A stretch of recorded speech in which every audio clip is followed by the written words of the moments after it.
नून के रहनुमा आबिद शेर अली मीडिया से बात कर रहे हैं। होगी जो झूठ बोलते रहे, पहले इलेक्शन कमीशन के ऊपर इन्होंने इल्जाम लगाए, जब वो कमीशन की रिपोर्ट आई तो ये शर्मिंदा हुए, फिर असेंबलियों की धूल चाटी, अब फिर इन्होंने अपने डिसीजन को रिवर्स किया और कमेटीज में जाना शुरू कर दिया।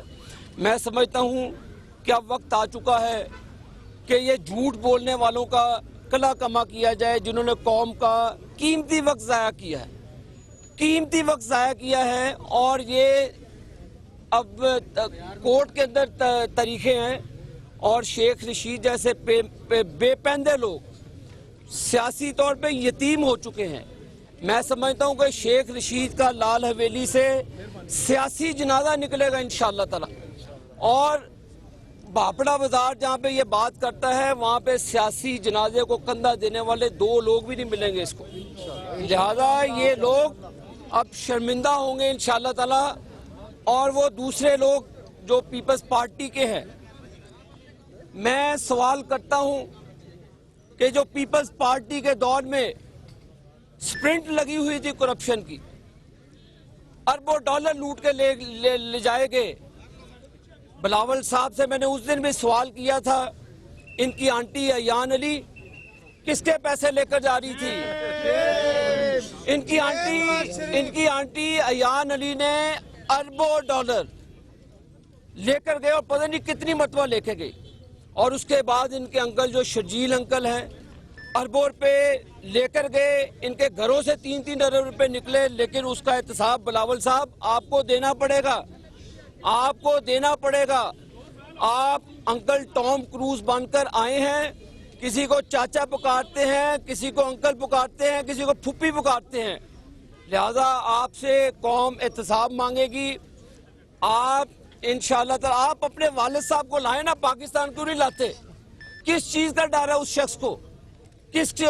अगर करप्शन नहीं की तो आए पाकिस्तान के अंदर, एहतसाब दें पाकिस्तान के अंदर।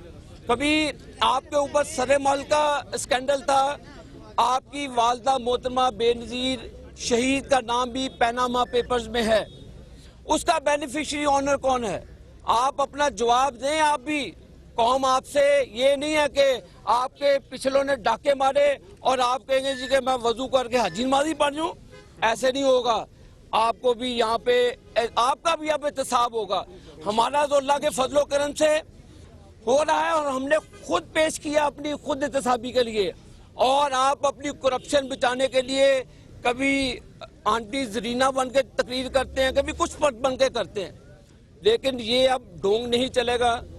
आपने जो पाकिस्तान का आपके खानदान ने पैसा लूटा है, आपके अंकल टप्पी मुजफ्फर टप्पी जिसने खरबों रुपए कमा के आपके लेकर गया पाकिस्तान से लूट के, किसके नाम से? और जो आपने जुल्फकार मिर्जा से शुगर मिलें छीनी, उसका सोर्स ऑफ इनकम बताएंगे कि आप एक सिनेमा चलाते हुए आप खरबपति बन गए।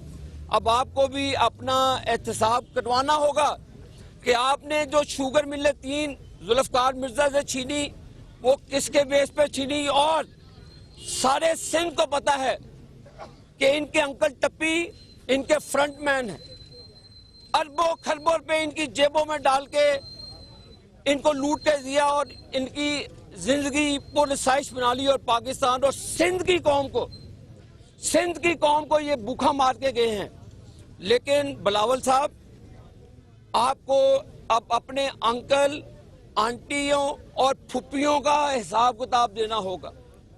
ये तकरीरें और इल्जाम से बात नहीं आए, मिलके एहतसाब करते हैं। आपके वालिद साहब का भी एहतसाब होगा, जिन्होंने डाके मारे हुए बड़े ज्यादा यहाँ पे, क्यों नहीं होगा?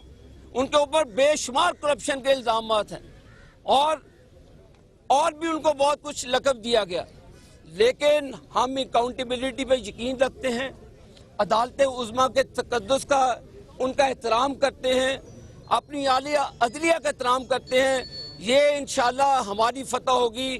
फिर अब एहतसाब के लिए बिलावल का खानदान भी तैयार रहे, जहांगीर तरीन जैसे ड्राइवर भी तैयार रहे, और शेख रशीद जैसे साइकिल पे चलने वाले अरबोपति कैसे बने।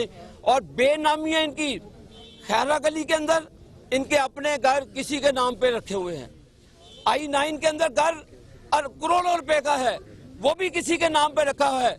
इसका सोर्स ऑफ इनकम भी हम अब ढूंढ के लाएंगे, इनकी भी पिटीशनें होंगी और इंशाल्लाह ताला इन चोरों को कौम के सामने नंगा करेंगे।